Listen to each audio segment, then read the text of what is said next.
नमस्कार, स्वागत है आपका खबरों का पंचनामा में। मैं हूं आपके साथ वक्ता। हम लेकर आए हैं देश और दुनिया की 5 बड़ी खबरें, जिस पर चर्चा के लिए हमारे साथ स्टूडियो में मौजूद हैं कैपिटल टीवी के editor in chief doctor Manish Kumar ji. Doctor साहब, आपका बहुत बहुत स्वागत है। धन्यवाद। खबरों में आगे बढ़ने से पहले सबसे पहले नजर डालते हैं आज की हेडलाइंस पर।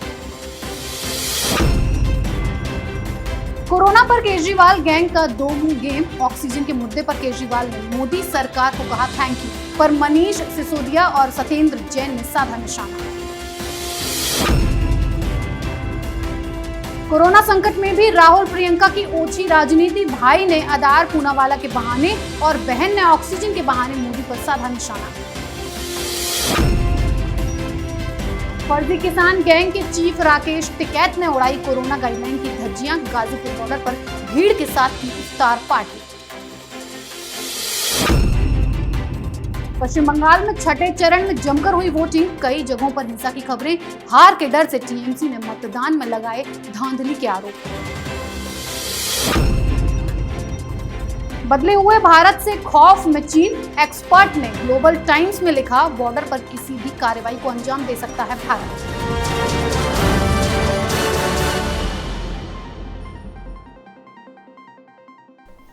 पहली खबर केजरीवाल गैंग की दो मुही राजनीति से जुड़ी हुई है। दिल्ली में ऑक्सीजन की मांग बढ़ी तो केंद्र सरकार की तरफ से फौरन इस पर अमल किया गया। अरविंद केजरीवाल ने भी फौरन इसके लिए केंद्र सरकार को थैंक यू कह दिया, लेकिन मनीष सिसोदिया और सत्येंद्र जैन जैसे मंत्रियों को केंद्र पर निशाना साधने की खुली छूट दे दी। भाषा की मर्यादा भी देखिए कि कहते हैं कि केंद्र की अराजकता की वजह से दिल्ली की हालत बिगड़ी। डॉक्टर साहब, केजरीवाल एंड कंपनी बस यही सब कर रही है, क्या कहेंगे आप? देखिए, केजरीवाल राजनीति कर रहे हैं और बहुत ही घृणित राजनीति पे वो उतारू। उनका जो पूरा टेक्निक ये है कि वो जब प्रेस कॉन्फ्रेंस करते हैं तो अपने आप को बहुत बड़ा साबित करने के लिए प्रधानमंत्री मोदी को धन्यवाद देते हैं, केंद्र सरकार को धन्यवाद देते हैं। वो ये कहते हैं कि भाई वो रात रात भर जग के वो सारे काम को निपटा रहे हैं, और ये भी कहते हैं कि हमें रात के अंधेरे में भी केंद्रीय मंत्री से मदद मिल जाती है, लेकिन वो नाम बताते नहीं, कोई काम बताते नहीं किसी का, और वो एक बड़े लीडर के रूप में खुद को पेश करते हैं। लेकिन ये उनकी राजनीति का एक आधा हिस्सा है। दूसरा पहलू ये है कि वो अपना प्रेस कॉन्फ्रेंस खत्म करते हैं और वो अपने बयान बहादुर गुंडों को मीडिया के सामने खड़े कर देते हैं। अब मालूम चलता है कि जिस केंद्र सरकार की तारीफ केजरीवाल कर रहे थे, उसके खिलाफ ये सत्येंद्र जैन जो स्वास्थ्य मंत्री है और deputy chief minister Manish Sisodia, वो गालियां दे रहा है। वो जंगल राज कभी बताता है तो कभी कहता है ये घृणित राजनीति है, ये अराजकता है, और सारी चीज़ों के लिए वो ठीकरा जो है वो केंद्र के ऊपर फोड़ने की कोशिश करता है। उत्तर प्रदेश के ऊपर ठीकरा फोड़ता है, हरियाणा के ऊपर ठीकरा फोड़ता है। तो कहने का मतलब ये है कि इनके हाथों से तो कुछ हो नहीं रहा। साल भर से तो इन्होंने ऐड बनाने के अलावा कुछ नहीं किया। हॉस्पिटल के बारे में ये बता रहे थे कि इन्होंने तो वर्ल्ड क्लास हॉस्पिटल बना दिए दिल्ली के अंदर में, तो कहाँ गया भाई व्यवस्था? तो वो व्यवस्था हुई नहीं, वो सिर्फ टेलीविजन ऐड में था। दूसरी बात ये कि ये सत्येंद्र जैन ये तो कह चुके थे कि भाई कि कोरोना खत्म हो चुका है दिल्ली से, फिर ये वापस कैसे आ गया? दरअसल केजरीवाल एक जिसको कह सकते कि नकारे किस्म के मुख्यमंत्री हैं, जो राजनीति और मीडिया मैनेजमेंट के जरिए खुद को रेलेवेंट साबित करने में जुटे हुए हैं। जी, अब खबर राहुल गांधी और प्रियंका गांधी का लापरवाह राजनीति से जुड़ी है। एक तरफ देश कोरोना संकट से जूझ रहा है और दूसरी तरफ राहुल और प्रियंका राजनीति करने से बाज नहीं आ रहे हैं। राहुल गांधी ने सीरम इंस्टीट्यूट के सीईओ आधार पूनावाला के बहाने प्रधानमंत्री नरेंद्र मोदी पर यह कहकर निशाना साधा है कि वो तो मोदी के दोस्त हैं, इसीलिए मोदी सिर्फ उनके फायदे की सोच रहे हैं। दूसरी तरफ ट्वीट खेलने वाली प्रियंका ने आज सीताराम येचुरी के बेटे के निधन पर दिवंगत सीताराम केसरी को ढांढस दे दिया। जब ट्रोल हुई तो गलती का एहसास हुआ। इससे पहले भी प्रियंका ऑक्सीजन एक्सपोर्ट को लेकर अनाप शनाप ट्वीट कर चुकी हैं। डॉक्टर साहब, कांग्रेस को अब भी ये समझ नहीं आ रहा है कि उसकी लापरवाही और गैर जिम्मेदाराना रवैये की वजह से आज उनकी ये हालत है। देखिए, राहुल गांधी जहां कहीं भी चाइनीज इंटरेस्ट के ऊपर हिंदुस्तान में कुठाराघात होता है, राहुल गांधी प्रधानमंत्री मोदी पे अनर्गल आरोप लगाना शुरू कर देते हैं। अब जैसे केंद्र की सरकार ने जब कोरोना के जो पिछले साल की बात है, जब वहाँ के पीपी किट, वहाँ के मास्क, वहाँ का जो टेस्टिंग जो किट था, उस पर भारत की सरकार ने बैन लगाया तो इन्होंने कहना चालू कर दिया कि भाई सरकार जो है वो सबको मरवा देगी, सरकार जो है सीरियस नहीं है, 25 करोड़ कोरोना के पेशेंट जो है हिंदुस्तान के अंदर में होने वाले होंगे। ये तमाम लेफ्ट लिबरल कबाल की जो मीडिया है इन लोगों ने अफवाह उड़ा दिया। अभी हुआ ये है कि भाई चीन पूरी दुनिया भर में अपने वैक्सीन को डालना चाह रहा है, हिंदुस्तान में वो मनाही है। हिंदुस्तान ने दुनिया के तमाम और भी 1 दर्जन के आसपास जितने भी वैक्सीन थे उसको हरी झंडी दे दी है। चाइनीज़ वैक्सीन को रोक दिया गया है, तो पीड़ा तो होगी ही। राहुल गांधी एक क्लासिक चाइनीज़ एजेंट की तरह हिंदुस्तान में काम कर रहे हैं, चाहे वो मसला 370 का हो, चाहे वो मसला कश्मीर से जुड़ा हो, चाहे वो मसला चाइनीज़ कंपनी के ऊपर लगने वाला प्रतिबंध हो। ये सारी चीज़ों में आप देखेंगे कि वो हमेशा वही बात कहते हैं जो चाइनीज़ इंटरेस्ट में हो। और उनके सिस्टर, उन्होंने आज बहुत कायदे से ये साबित किया है कि वो जो नादानी होती है राहुल गांधी की, उसमें वो राहुल गांधी से पीछे नहीं है। सीताराम येचुरी की जगह सीताराम केसरी को उन्होंने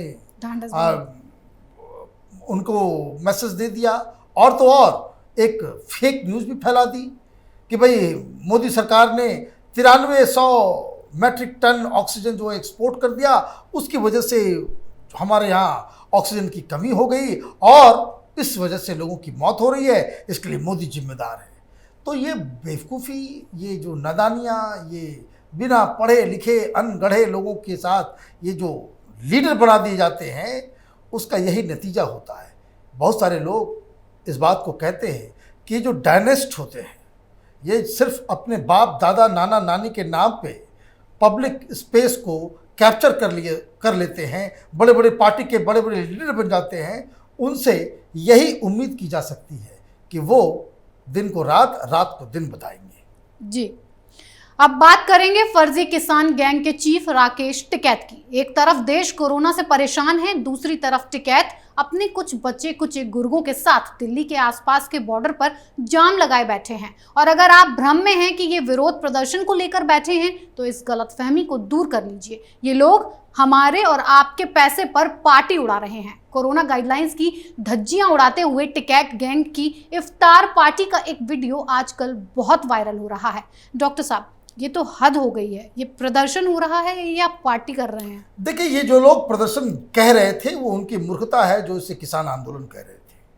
कैपिटल टीवी लगातार पहले दिन से ये कह रहा था कि ये दलालों का जमावड़ा है, ये लोग अड़तियों के दलाल हैं, ये खालिस्तानी संगठनों के दलाल हैं, ये पॉलिटिकल पार्टीज़ के दलाल हैं, ये पाकिस्तान के दलाल हैं, ये चाइना के इंटरेस्ट को हिंदुस्तान में लागू कराने वाले दलाल हैं, ये अर्बन नक्सल्स के दलाल हैं। ये पूरा जत्था ही दलालों का है। और इसलिए आपने जो खबर दिखाई है कि किस तरीके से गाजीपुर के अंदर वहाँ पे इफ्तार पार्टी हो रही है, तो इफ्तार पार्टी में तो नॉनवेज भी होता है, बिना चिकन, बिना मटन, बिना कलेजी तो वो इफ्तार पार्टी पूरी होती है नहीं। तो अब ये खाप पंचायत वालों को पता करना चाहिए कि ये यहाँ पे किसानों के लिए आंदोलन कर रहा है, ये जालीदार टोपी वालों का ये मसीहा बन गया है। ये आपको अगर इफ्तार करना है घर के अंदर करें, नुमाइश करेंगे तब तो आपको यही कहा जाएगा कि भाई आप वहाँ पे नौटंकी तमाशा कर रहे हैं, आपके जो है राजनीतिक उद्देश्य भी हैं, और जिस विश्वास के साथ लोग आपके साथ, कुछ लोग बहकावे में आकर जो खड़े भी हुए थे, उनके साथ भी आप नाइंसाफ़ी कर रहे हैं। तो खाप वालों को पता करना चाहिए, उनको पूछताछ करनी चाहिए और खाप पंचायत बिठानी चाहिए कि नवरात्र के दिन ये चिकन मटन की जो पार्टी हो रही है वो कितना जायज़ है। जी, अब खबर पश्चिम बंगाल से। छठे चरण में आज 43 सीटों पर जमकर वोटिंग हुई और हर बार की तरह इस बार भी कई जगहों पर टीएमसी के गुंडों ने आतंक मचाया। उत्तरी दिनाजपुर, रायगंज, उत्तर 24 परगना के बीजपुर में टीएमसी कार्यकर्ताओं ने बीजेपी कार्यकर्ताओं पर हमला कर दिया, लेकिन हालात बिगड़ने से पहले ही सुरक्षा बलों ने स्थिति पर काबू पा लिया। हार के डर से बौखलाई टीएमसी फिर से मतदान में धांधली के आरोप लगा रही है। डॉक्टर साहब, आज के बाद बस 2 चरण बचे हुए हैं और आप बंगाल रहकर आए हैं, क्या लगता है आपको क्या होगा? देखिए, ये जो 43 सीटों के ऊपर जो आज जो मतदान हुए हैं, यहाँ पे टीएमसी ये कह रही कि धांधली हो रही है।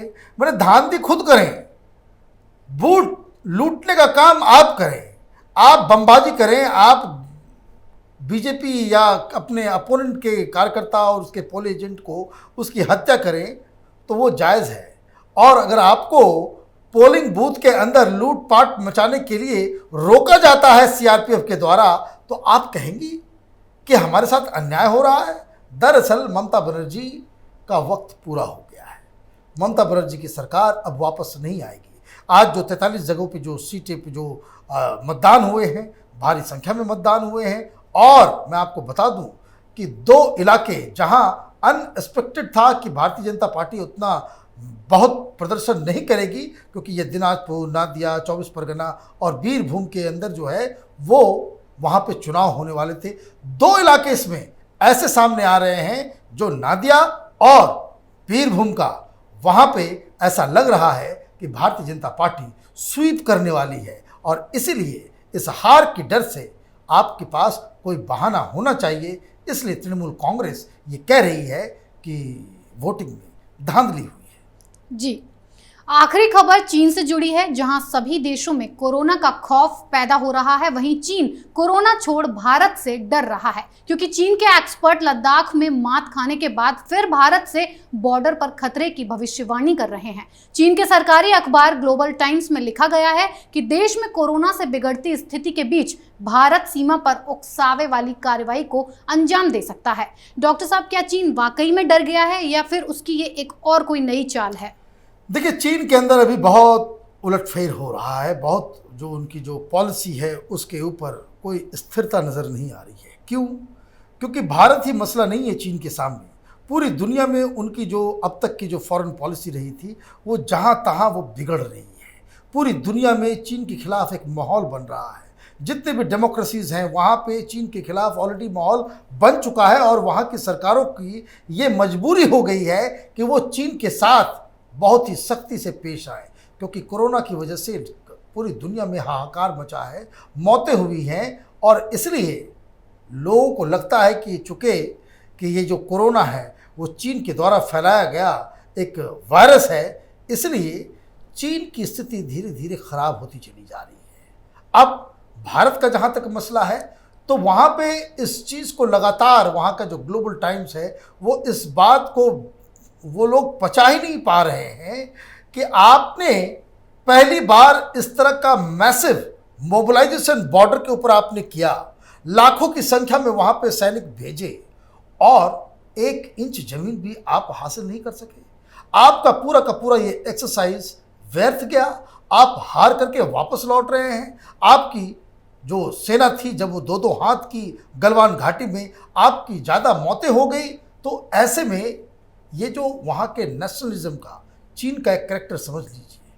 चीन के अंदर जो वहाँ नेशनलिज्म की जो भावना है वो उसमें जो सर्वोपरि है वो ये है कि चीन के बॉर्डर्स की जो रक्षा कर सकता है वही सबसे बड़ा लीडर है।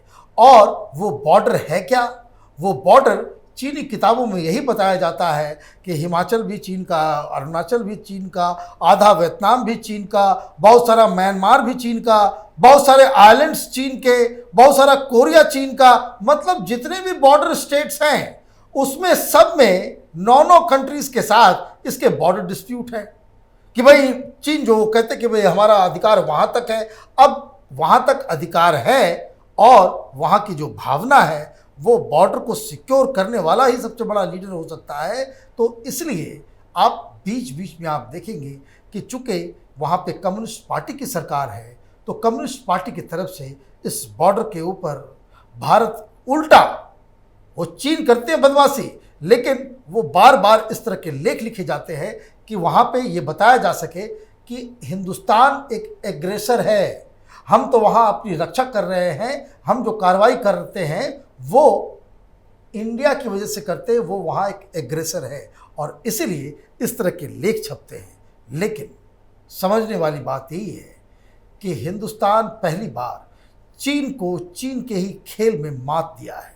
एक तो बॉर्डर के ऊपर रोकने में हम कामयाब रहे, और ये जो चाइनीज़ टेक्निक थी कि आप बात करते जाओ, 1 round, 2 round, 12 round, 15 round, 20 round बात करते जाओ, कोई निष्कर्ष पे ना जाओ, उसको लेकर के भी हिंदुस्तान इस बार बहुत ही मैच्योरिटी के साथ चाइनीज़ इस एजेंडे को, उसकी चाल को समझ चुका है। हम बॉर्डर पे बहुत अच्छे तरीके से तैनात भी हैं और टेबल पे बहुत सख्त लहजे में बातचीत भी कर रहे हैं।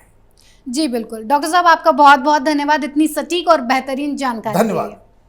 खबरों का पंचनामा में आज के लिए इतना ही। देश विदेश की बाकी खबरों और उनके सटीक एनालिसिस के लिए देखते रहिए कैपिटल टीवी। हमें लाइक कीजिए, शेयर कीजिए और कैपिटल टीवी को सब्सक्राइब कीजिए। अपने कमेंट्स हमें ज़रूर दीजिए। नमस्कार।